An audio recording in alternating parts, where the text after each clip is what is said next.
ವರುಷ ಗತಿಸುತ್ತಿದೆ. ಬರುವ ವರುಷ ಹೇಗಿರಬಹುದು ಎಂಬ ಚಿಂತೆಯ ಗೆರೆ ಹಣೆಯ ಮೇಲೆ ಮೂಡುತ್ತಿದೆ. ವರುಷಕ್ಕೇನು, ಹಾವು ಪೊರೆ ಕಳಚಿದಂತೆ ಸರಸರನೆ ಸರಿದು ಹೋಗುತ್ತದೆ. ಹೊಸ ಪೊರೆಯ ಭರಿಸಿಕೊಂಡು ಮಲಗಿದಲ್ಲಿಂದ ಮೈಕೊಡವಿ ಮುಂದುವರಿದಂತೆ ಹೋಗುತ್ತಲೇ ಇರುತ್ತದೆ. ಕವಿ ಗೋಪಾಲಕೃಷ್ಣ ಅಡಿಗರು ಹೇಳಿದಂತೆ, ಇಂದು ಕೆಂದಾವರೆಯ ದಳದಳಿಸಿ ದಾರಿಯಲಿ ಗಂಧದೌತಣ ಹೋಗಿ ಬರುವ ಜನಕ್ಕೆ ಮಂದ ಮಾರುತವಿರಲಿ ಮರಿದುಂಬಿ ಇರಲಿ ಆನಂದವಿರೆ ಅತಿಥಿಗಳ ಕರೆಯಬೇಕೆ. ವರುಷ ಸಾಗುತ್ತಲೇ ಇರಬೇಕು, ನಾವು ನಮ್ಮ ಕೆಲಸ ಮಾಡುತ್ತಲೇ ಇರಬೇಕು. ಆದರೆ ಬದಲಾವಣೆ ನಮ್ಮಲ್ಲೇ ಆಗಬೇಕು ವಿನ ಘಟಿಸಿ ಹೋದ ಕಾರ್ಯಕ್ಕೆ ಚಿಂತಿಸಿ ಫಲವಿಲ್ಲ ಎನ್ನುವುದನ್ನು ಮನಗಾಣಬೇಕು. ನಿಲ್ಲದ ಕಾಲನ ಓಟದ ವೇಗದ ಓಘಕ್ಕೆ ಒಗ್ಗಿಕೊಳ್ಳಲೇಬೇಕಾದ ಅನಿವಾರ್ಯ. ಗೋಡೆಯ ತೂಗು ಕ್ಯಾಲೆಂಡರ್ಗೆ ವಿದಾಯ. ಸಾಕಷ್ಟು ಸಿದ್ಧತೆಯಿಂದಲೇ ಗತವರ್ಷವನ್ನು ಬರಮಾಡಿಕೊಳ್ಳಲಾಗಿತ್ತು. ಅದರ ಹಿಂದಿನ ವರ್ಷಗಳಲ್ಲಿ ಕಲಿತ ಪಾಠದಿಂದ ಈ ಬಾರಿ ಮುನ್ನೆಚ್ಚರಿಕೆ ವಹಿಸಲಾಗಿತ್ತು. ಆದರೆ ಎಲ್ಲ ವರ್ಷಗಳಂತೆಯೇ ಈ ವರ್ಷ ಕೂಡ ಸಿಹಿ ಕಹಿಯ ಹೂರಣದ ಮಿಶ್ರಣವನ್ನೊಳಗೊಂಡಿತ್ತು. ಒಲವೇ ಜೀವನ ಅಲ್ಲ, ಗೆಲುವೇ ಜೀವನ. ಗೆಲ್ಲದಿರಬಹುದನ ಈ ದಿನ, ಗೆದ್ದೇ ಗೆಲ್ಲುವೆ ಒಂದು ದಿನ. ಗೆಲ್ಲಿಸುವುದೆನ್ನ ನನ್ನೊಳಗಿನ ಒಳ್ಳೆತನ. ಏನೇನೋ ನಡೆದು ಹೋಯಿತು. ಹಾಗಂತ ಗತಿಸಿದ ಕಾಲದ ಸರಪಳಿಯಲ್ಲಿ ಜೀಕುತ್ತಾ ಬಂದ ನಾವಿಂದೀಗ ಸಜೀವವಾಗಿ ಚಂದ್ರನಲ್ಲಿಗೆ ಪಯಣಿಸುವಲ್ಲಿವರೆಗೆ ಬಂದು ಮುಟ್ಟಿದ್ದೇವೆ ಎನ್ನುವ ಸಂಭ್ರಮವೂ ಬೇಕು. ವರ್ಷದಲ್ಲಿ ಬದುಕಿನಲ್ಲಿ ನಡೆದ ಕಹಿಗಳಿಗೆಯ ಗುಳಿಗೆಗಳನ್ನೇ ಮೆಲುಕು ಹಾಕುತ್ತಾ ಕಾಲ ಕೆಟ್ಟಿತು ಎಂದರಾದೀತೆ. ನಂದಳಿಕೆಯ ಕವಿ ಮುದ್ದಣ ಹೇಳಿದಂತೆ, ಓವೋ ಕಾಲಪುರುಷಂಗೆ ಗುಣಮಣಮಿಲ್ಲಂಗಡ ಎಂದು. ಶ್ರೀ ವನಿತೆಯ ರಸನೆ ವಿಮಲ ರಾಜೀವ ಪೀಠನ ಪಿತನೆ ಎಂದು ಕುಮಾರವ್ಯಾಸನ ರೀತಿ ದೇವರನ್ನು ಸ್ಮರಿಸಿ ಮಂಗಳ ಪದ್ಯದ ಮೂಲಕ ಕಾವ್ಯವನ್ನು ಆರಂಭ ಮಾಡುವುದು ಸಂಪ್ರದಾಯ ಮುರಿದ ಮುದ್ದಣ ನಮ್ಮ ನಿಮ್ಮಂತೆ ಕಾಲ ಸರಿಯಿಲ್ಲ, ಕಾಲಕ್ಕೆ ರೋಗ ಬಂದಿದೆ ಎಂದು ಹೇಳುತ್ತಾ ರಾಮಾಶ್ವಮೇಧ ಕೃತಿಯನ್ನು ಶುರು ಮಾಡಿದ್ದರು. ಆದರೆ ಅಲ್ಲಿ ಕಾಲಪುರುಷ ಅನ್ನುವುದು ರಾಮನನ್ನೇ ಸೂಚಿಸುತ್ತದೆ ಎಂದು ಪಂಡಿತ ಮುಳಿಯ ತಿಮ್ಮಪ್ಪಯ್ಯನವರು ವ್ಯಾಖ್ಯಾನ ಮಾಡಿದ್ದಾರೆ. ಇನ್ನು ಸ್ವಲ್ಪ ಹೊತ್ತಿನಲ್ಲೇ ಸೀತೆಯನ್ನು ಕಾಡಿಗೆ ಅಟ್ಟಲಾಗುತ್ತದೆ. ಹೀಗೆ ಸೀತೆಗೆ ಅನ್ಯಾಯ ಮಾಡಲು ತಯಾರಾಗಿ ನಿಂತಿರುವ ಕಾಲವನ್ನು ಅಥವಾ ರಾಮನನ್ನು ಕವಿ ರೋಗಗ್ರಸ್ತ ಎಂದಿದ್ದರು. ಸುಗ್ಗಿಯಲ್ಲಿ ಬೆಳೆಯುವ ಬೆಳೆಗಳನ್ನು ಸರಿಯಾಗಿ ಮುಕ್ಕಿ ಕಾಲ ಈಗ ಮಳೆಯ ರೂಪದಲ್ಲಿ ವಾಂತಿ ಮಾಡುತ್ತಿದ್ದಾನೆ. ಕಾಲನಿಗೆ ರೋಗ ಬಂದಿದೆ ಅಂದಿದ್ದಾನಲ್ಲ, ಇದು ರಾಮ ಅಗಸನ ನಿಂದೆಯ ಮಾತು ಕೇಳಿದ್ದರಿಂದ ರಾಮನ ತಲೆ ಹಾಳಾಗಿದೆ ಎಂಬುದರ ಸಂಕೇತ. ರಾಮ ಮೊದಲು ಮಾಡಿದ ತಪ್ಪುಗಳಿಗೆ ಈಗ ದಂಡ ತೆರುತ್ತಿದ್ದಾನೆ ಎಂಬರ್ಥವನ್ನು ಕೂಡ ಸೂಚಿಸಬಹುದು ಎನ್ನುತ್ತಾರೆ ಅವರು. ಟಿ ಕೇಶವ ಭಟ್ಟರು ಬರೆದಂತೆ ಎಲ್ಲ ಕಥಾನಾಯಕ ಗುಣಗಳೊಂದಿಗೆ ಮುದ್ದಣನಿಗೆ ಅತಿ ಬಾಧಕಗಳಾಗಿದ್ದ ದಾರಿದ್ರ್ಯ, ರೋಗಪೀಡೆ, ಅಲ್ಪಾಯುಷ್ಯ, ಭೌತಿಕ ವಿಪತ್ತುಗಳು ಸಹೃದಯರ ಮರ್ಮಭೇದಕಗಳಾಗಿವೆ. ಅಯ್ಯೋ, ಇಂಥವನಿಗೆ ಹೀಗಾಯಿತಲ್ಲ, ಹೀಗಾಗಬಾರದಿತ್ತು ಎನಿಸುತ್ತದೆ. ಮುದ್ದಣ ಕವಿಗೆ ಆಯುಷ್ಯ ನೀಡದ ವಿಧಿ ನಿಂದನೀಯವಾಗುವಂತಿದೆ. ಹಾಗಾಗಿ ಇಲ್ಲಿ ಕಾಲಪುರುಷಂಗೆ ಗುಣಮಣಮಿಲ್ಲಂಗಡ ಎಂಬ ಕವಿವಾಣಿಯನ್ನು ಕವಿಗೂ ಅನ್ವಯ ಮಾಡಿ ಪುನರುಚ್ಚರಿಸುವಂತಾಗಿದೆ. ಹಾಗೆಯೇ ನಮ್ಮ ಪಾಡು ಕೂಡ ರಾಮನಿಗೆ ಇರಬಹುದು, ಕೃಷ್ಣನಿಗೆ ಇರಬಹುದು. ಕಾಲ ಕಾಯಲು ಅವಕಾಶವನ್ನೇ ಕೊಡಲಿಲ್ಲ. ಇನ್ನು ಹುಲು ಮಾನವರಾದ ನಮಗೆಲ್ಲಿ ನೀಡುತ್ತದೆ? ಬಾರದು ಬಪ್ಪದು, ಬಪ್ಪದು ತಪ್ಪದು ಎಂದು ಬಸವಣ್ಣನೇ ಹೇಳಿದ್ದಾರೆ. ಕಾಲ ಸರಿಯುತ್ತಾ ಇರುತ್ತದೆ. ಹಳೆ ನೀರು ಸರಿದು ಹೊಸ ನೀರು ಬರುತ್ತಲೇ ಇರುತ್ತದೆ. ಹಳೆ ಬೇರು ಹೊಸ ಚಿಗುರು ಕೂಡಿರಲು ಮರಸೊಬಗು ಎಂಬಂತೆ ಹಳೆಯದರ ನೆನಪಿನ ಮೆಲುಕಿನ ಜತೆ ಹೊಸದೆರೆಡೆಗೆ ಪಯಣಿಸಬೇಕಾದ್ದು ಇಂದಿನದರ್ದು. ಅವರೈ ತರುವ ಮುಗಿಲಿನ ತೇರಿಗೆ ಬೆಳ್ಳಕ್ಕಿಯ ಸಾಲೆ, ತೋರಣ ಹೂಮಾಲೆ, ಕೊಕ್ಕಿನ ಕುಂಕುಮವೆರಸಿದ ಪಸುರಿನ ಗಿಳಿವಿಂಡಕ್ಷತೆ, ತಳಿವಳು ಬನದೇವಿ, ಹೊಸ ಅತಿಥಿಯ ನೋವಿ, ಬಿತ್ತಿದ ಗದ್ದೆಯ ಬಿತ್ತರದೆದೆಯಲಿ ಭತ್ತದ ಪೈರಿನ ಚಿನ್ನದ ಕನಸಿನ ಕಥೆ ಹೇಳಿ ಹೀಗಂತ ಕವಿ ಕುವೆಂಪು ತಮ್ಮ ಗಣೇಶಗಾಥಾ ಕವನದಲ್ಲಿ ಹೇಳಿದ್ದಾರೆ. ನೀಲವ್ಯೋಮ ವಿಶಾಲ ಪಥದಲ್ಲಿ ಶ್ರಾವಣ ನೀರದ ನೀಲ ರಥದಲ್ಲಿ ಎಂಬ ಅವರ ವರ್ಣನೆ ಗಣೇಶ ಬರುವಾಗಲಷ್ಟೇ ಪರಿಸರದ ಹಸಿರಿನಲ್ಲಿ ಈ ಸಂಭ್ರಮವಲ್ಲ. ನಮ್ಮ ಮನಸ್ಸು ನಿತ್ಯ ಸಂತೋಷದಿಂದ ಕೂಡಿದ್ದರೆ ನಮ್ಮ ಸುತ್ತಲಿನ ವಾತಾವರಣ ಕೂಡ ಹೀಗೇ ಇರುತ್ತದೆ. ಮುಂಜಾನೆ ಎದ್ದ ಕೂಡಲೇ ಬೆಳಗಾಗಿ ನಾನೆದ್ದು ಯಾರ್ಯಾರ ನೆನೆಯಲಿ ಎಳ್ಳು ಜೀರಿಗೆ ಬೆಳೆಯೋಳ ಭೂಮ್ತಾಯ ಎದ್ದೊಂದು ಗಳಿಗೆ ನೆನೆದೇನೋ ಎಂಬ ಜನಪದದ ಮಾತು ಇಂದು ಮರೆತೇ ಹೋಗಿದೆ. ಬೆಳಗ್ಗೆದ್ದು ಈಗಂತೂ ಎಲ್ಲರೂ ನೋಡುವುದೇ ಮೊಬೈಲ್ ಎಂಬ ಮಾಯಾ ಮಾಂತ್ರಿಕನನ್ನು. ಹಾಗಿರುವಾಗ ಬೆಳಗಿನ ಜಾವದ ಹಕ್ಕಿಗಳ ಚಿಲಿಪಿಲಿ, ನಸುಕಾದ ಬೆಳಕಿನಲ್ಲಿ ಉಂಟಾದ ಚಳಿಚಳಿ, ಮಂಜು ಮುಸುಕಿದ ವಾತಾವರಣ, ಸೂರ್ಯನ ಹೋಬಿಸಿಲು ಇದೆಲ್ಲ ನೋಡದೆ ಅದೆಷ್ಟೋ ಮಂದಿ ಅದೆಷ್ಟೋ ಕಾಲವಾಯಿತೋ ಏನೋ ಆ ಪುಟ್ಟ ಮೊಬೈಲನ್ನು ಕೈಯಲ್ಲಿ ಹಿಡಿಯುತ್ತಿದ್ದಂತೆಯೇ ನಮಗೆ ಪ್ರಪಂಚದಲ್ಲಿ ಯಾವುದೂ ಸರಿಯಿಲ್ಲ ಎಂದೇ ಅನಿಸತೊಡಗುತ್ತದೆ. ಉದಯದೊಳೇನ್ ಹೃದಯವ ಕಾಣ್ ಅದೇ ಅಮೃತದ ಹಣ್ಣೋ, ಶಿವ ಕಾಣದೆ ಕವಿ ಕುರುಡನೋ, ಶಿವ ಕಾವ್ಯದ ಕಣ್ಣೋ, ಆನಂದಮಯ ಈ ಜಗಹೃದಯ ಏತಕ್ಕೆ ಭಯ ಮಾಡೋ, ಸೂರ್ಯೋದಯ ಚಂದ್ರೋದಯ ದೇವರ ದಯ ಕಾಣೋ. ಈ ಸಾಲುಗಳು ಬದುಕುವುದು ಮರೆತೇ ಹೋದಂತಿದೆ. ಸೂರ್ಯೋದಯ ಚಂದ್ರೋದಯ ದೇವರ ದಯ ಕಾಣೋ ಎಂಬ ಕುವೆಂಪು ಸಾಲುಗಳಂತೆ ಬದುಕುವುದು ಮರೆತೇ ಹೋಗಿದೆ. ಸೂರ್ಯೋದಯವೂ ಇಲ್ಲ, ಚಂದ್ರೋದಯವೂ ಇಲ್ಲ, ಏಕೆಂದರೆ ನಾವು ಬದಲಾಗಿದ್ದೇವೆ. ತಿರುಗಿ ಬರಲಾರದಂತೆ ಬಲು ದೂರ ನಡೆದಿದ್ದೇವೆ. ಬೇಂದ್ರೆ ಹೇಳಿದಂತೆ ಅರಿಯದು ಅಳವು, ತಿಳಿಯದು ಮನವು, ಕಾಣದೋ ಬಣ್ಣ ಕಣ್ಣಿಗೆ, ಕಾಣದೋ ಬಣ್ಣ ಶಾಂತಿ ರಸವೇ ಪ್ರೀತಿಯಿಂದ ಮೈದೋರಿ ತಣ್ಣ, ಇದು ಬರಿ ಬೆಳಗಲ್ಲೋ ಅಣ್ಣ. ಬೇಂದ್ರೆಯವರು ಪಂಚೇಂದ್ರಿಯಗಳ ಬೆಳಕಿನ ಅನುಭವವು ಮನಸ್ಸನ್ನು ಹೇಗೆ ವಿಶ್ವಾತ್ಮನಲ್ಲಿ ತನ್ಮಯಗೊಳಿಸಿತು ಎನ್ನುವುದನ್ನು ಹೇಳಿದರು.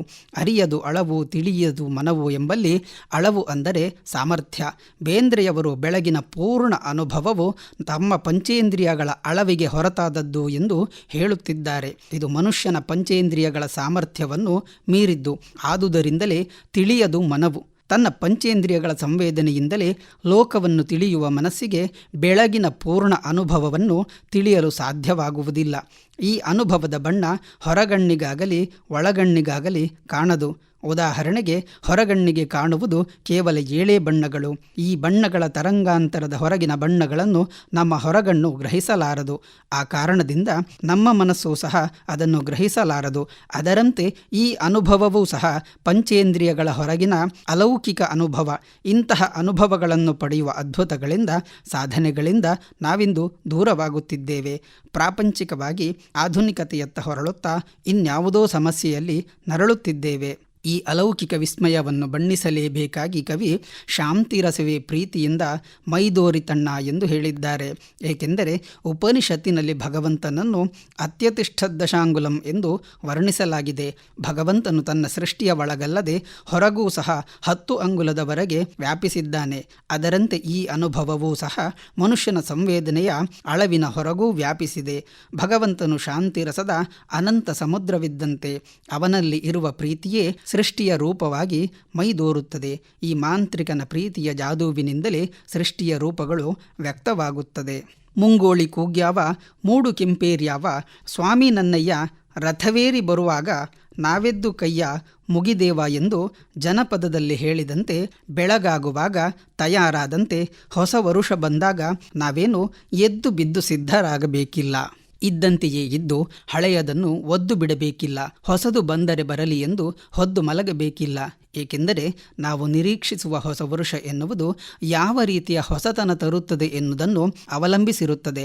ವರುಷಗಳು ನಿಜವಾಗಿ ಯಾರ ನಿಯಂತ್ರಣಕ್ಕೂ ಒಳಪಡದೆ ಕಾಲಚಕ್ರದಂತೆ ಉರುಳುತ್ತಲೇ ಇರುತ್ತದೆ. ಕಾಲ ಯಾರ ಕೈಯಲ್ಲೂ ಇಲ್ಲ. ಅದರ ಪಾಡಿಗೆ ಅದು ನಿರಂತರ ಚಲನಶೀಲ. ಹಾಗಾಗಿ ಗತಿಶೀಲ ಕಾಲದಲ್ಲಿ ಇರುವ ನಮಗೆ ವಯಸ್ಸು ಆಗುತ್ತಿರುತ್ತದೆ. ವಯಸ್ಸಾಗಿದೆ ಎನ್ನುವುದು ಕಾಲ ಕಳೆದಿದೆ ಎನ್ನುವುದನ್ನು ಸೂಚಿಸುತ್ತದೆ ವಿನಾ ಹೊಸ ಸಾಧ್ಯತೆಗಳನ್ನು ಸೂಚಿಸುವುದಿಲ್ಲ. ಅಂತೆಯೇ ಹೊಸ ವರ್ಷದ ಆರಂಭದಲ್ಲಿ ಹೊಸ ವರ್ಷದ ಆಚರಣೆಗಿಂತ, ಹೊಸ ವರ್ಷದ ಸ್ವಾಗತಕ್ಕಿಂತ ಅದನ್ನು ಅರ್ಥಪೂರ್ಣಗೊಳಿಸಬೇಕಾದರೆ ನಮ್ಮನ್ನು ನಾವು ಅವಲೋಕನ ಮಾಡುವ ಅಗತ್ಯವಿದೆ. ಹೊಸ ವರ್ಷದ ಆಚರಣೆಗಿಂತಲೂ ಹೊಸ ವರ್ಷಕ್ಕೆ ನಾವು ಹೊಸತನವನ್ನು ಸಾಕಾರಗೊಳಿಸುವುದು, ನಮ್ಮನ್ನು ನಾವು ಸಿದ್ಧಗೊಳಿಸುವುದು ಮಾತ್ರ ಮುಖ್ಯ.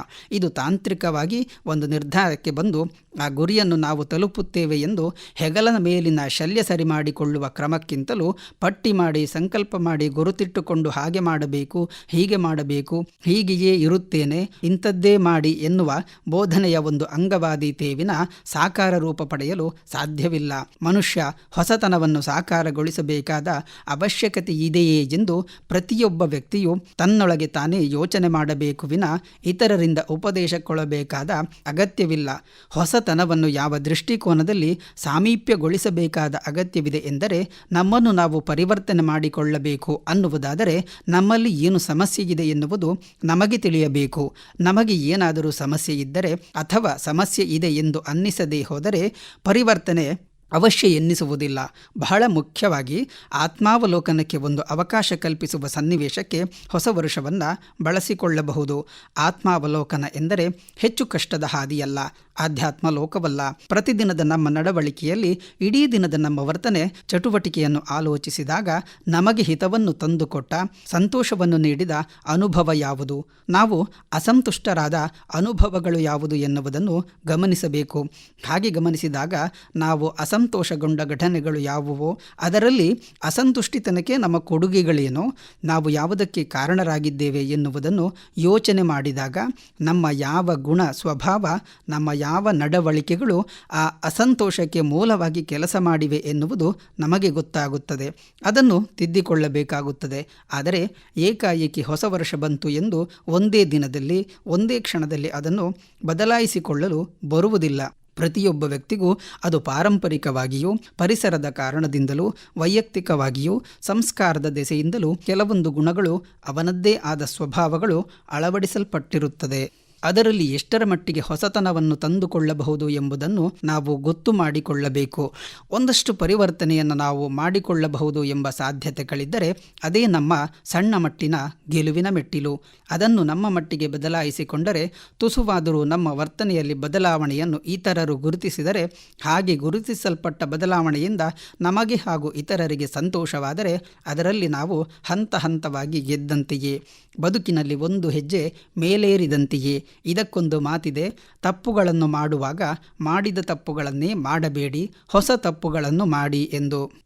ಪುನರಪಿ ತಪ್ಪುಗಳು ಪುನರಾವರ್ತನೆಯಾದರೆ ನಾವು ಹೊಸತನವನ್ನು ಕಲಿಯುವುದೇ ಇಲ್ಲ ಎಂದಾಗುತ್ತದೆ. ಹೊಸ ತಪ್ಪುಗಳು ನಮ್ಮ ಹೊಸತನದ ಕಲಿಕೆಯನ್ನು, ಬದಲಾವಣೆಯನ್ನು ಸಾರುತ್ತವೆ. ಹೊಸ ಕಲಿಕೆಯ ಮೂಲಕ ನಮ್ಮಲ್ಲಿ ಹೊಸತನ ಜಾಗೃತವಾಗುತ್ತದೆ. ಆ ಹೊಸತನ ನಮ್ಮ ಸದ್ವರ್ತನೆಯನ್ನು ರೂಪಿಸುತ್ತದೆ, ನಮ್ಮ ಬದುಕಿನ ಪಥವನ್ನು ನಿರ್ದೇಶಿಸುತ್ತದೆ. ಹಾಗೆ ನಿರ್ದೇಶಿಸಿದ ಹೊಸತನದಿಂದ ನಾವು ಹೊಸ ಸಾಧ್ಯತೆಗಳನ್ನು, ನಮ್ಮ ಆಲೋಚನೆಗಳನ್ನು ಸಾಕಾರಗೊಳಿಸುವ ಯೋಜನೆಗಳನ್ನು ರೂಪಿಸಬಹುದು. ಆ ಯೋಜನೆಗಳನ್ನು ಅನುಷ್ಠಾನಕ್ಕೆ ತರುವ ಇಚ್ಛಾಶಕ್ತಿಯನ್ನು ನಮ್ಮೊಳಗೆ ಹೆಚ್ಚಿಸಿಕೊಳ್ಳಬಹುದು. ಅದನ್ನೇ ಮುಂದುವರಿಸಿದರೆ ಹೊಸತನ ನಮ್ಮಲ್ಲೇ ರೂಪುಗೊಳ್ಳುತ್ತದೆ. ಮನುಷ್ಯ ದಿನಗಳೆದಂತೆ ಸಾಧನೆಯ ಹಾದಿಗೆ ಹೋಗಬೇಕು. ಸಾಧನೆಯ ಹಾದಿ ಮುಗಿದ ಬಳಿಕ ಪಕ್ವತೆಯ ಹಾದಿಗೆ ಹೋಗಬೇಕು. ಹೀಗೆ ಸಾಧನೆಯ ಹಾದಿ ಹಾಗೂ ಪಕ್ವತೆಯ ಹಾದಿಗೆ ಹೋಗಲು ಹೊಸ ಅವಕಾಶಗಳು ಏನಿವೆ, ಹೊಸ ಸಾಧ್ಯತೆಗಳು ಏನಿವೆ ಎನ್ನುವುದನ್ನು ನಾವು ಕಂಡುಕೊಳ್ಳುತ್ತಾ ಸಾಗಿದರೆ ಹೊಸ ವರುಷದ ಸಂದರ್ಭದಲ್ಲಿ ಹೊಸತನ ರೂಪಿಸಲು ನಾವು